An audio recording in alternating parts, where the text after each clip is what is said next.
Praise the Lord. आज के कार्यक्रम में आपका हार्दिक स्वागत है। आज जिस विषय को हम सीखेंगे उसका शीर्षक मैंने रखा है दो बुराइयां। बाइबल यिर्मयाह की किताब दूसरे अध्याय उसके 13वें पद में हमसे इस प्रकार से कहती है, क्योंकि मेरी प्रजा ने दो बुराइयां की हैं।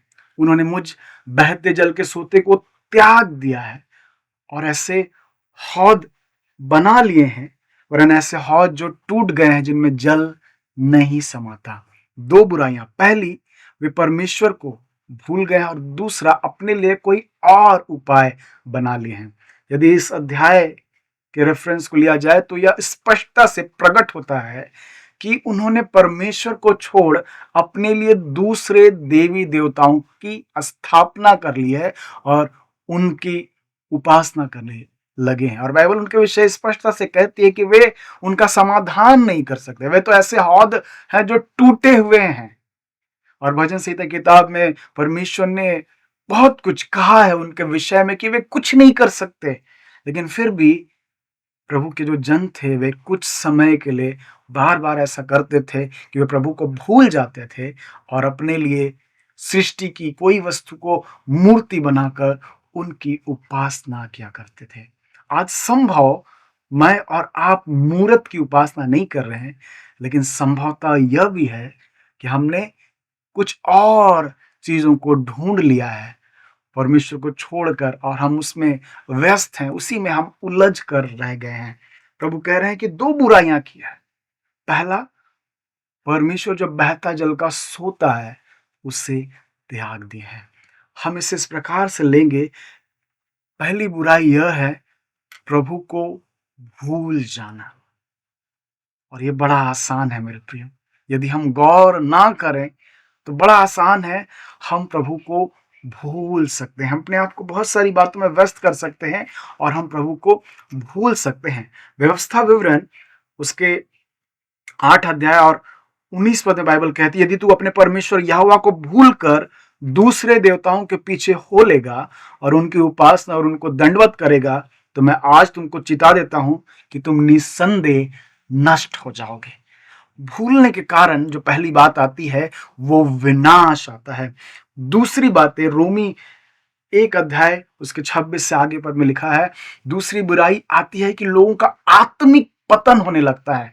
चारित्रिक जो विशेषताएं हैं वो घटती चली जाती है। वे उदंडी हो जाते हैं, वो घमंडी हो जाते हैं, वो सुख विलास के चाहने वाले हो जाते हैं, वो ईर्ष्यालु, झगड़ालू और ऐसे तमाम बुराइयां उनके अंदर बढ़ती चली जाती है। कब?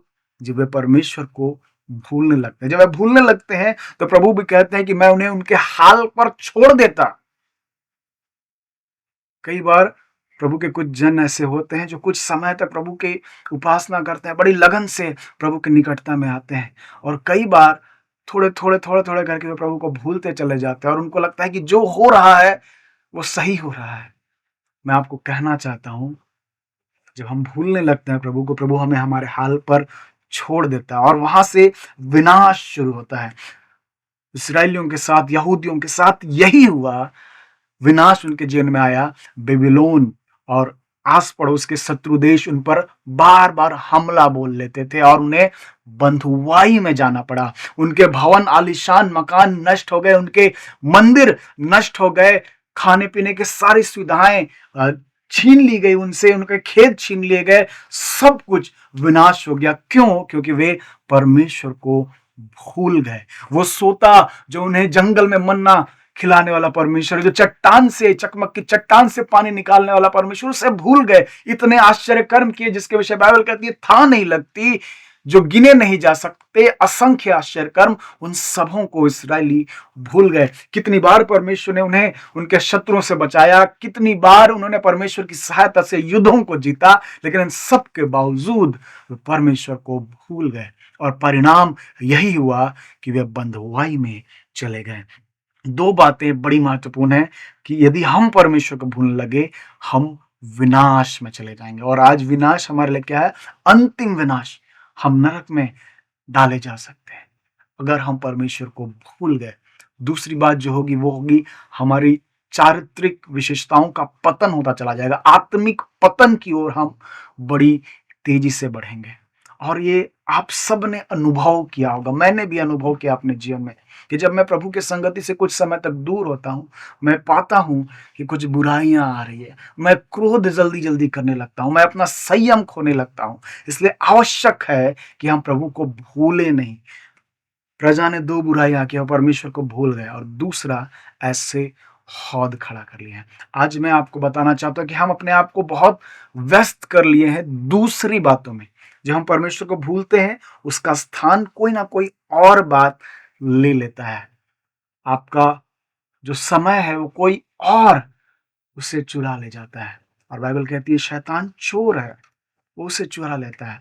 वो आपको संसार में दिखाई देने वाली बहुत सारी बातों में उलझा सकता है और वो क्षणिक उपाय है, वो क्षणिक है।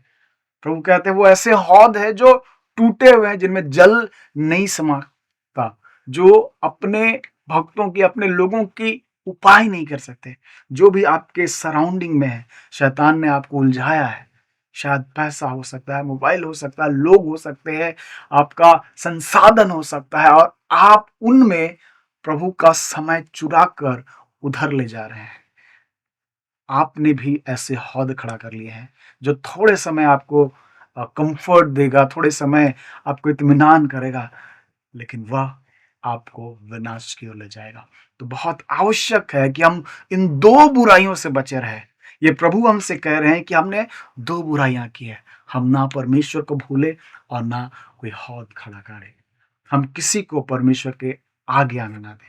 याद करें, बाइबल कहती है कि वह अपनी महिमा दूसरे के साथ नहीं बांटेगा। वह जलन रखने वाला परमेश्वर है। यदि हमें स्वीकार करना है परमेश्वर को तो पूरे हृदय से, इसलिए बाइबल कहती है अपने संपूर्ण मन से अपने परमेश्वर से प्रेम करो। आधे अधूरे मन से हम परमेश्वर की आराधना उपासना नहीं कर सकते। इसलिए आवश्यक है कि जब हम प्रभु के निकट आए तो पूरी तरीके से आए। हम केवल गीत ना गाएं कि प्रभु हम सब कुछ देते हैं, लेकिन बहुत कुछ अपने पास रखें, बहुत ज़्यादा समय हम कहीं और लगाएं। लेकिन आवश्यक है कि हम प्रभु को याद रखें, प्रभु हमारी सहायता करे कि हम इन 2 बुराइयों से बचाए जाए। प्रभु आपको बहुत आयत की आशीष दे।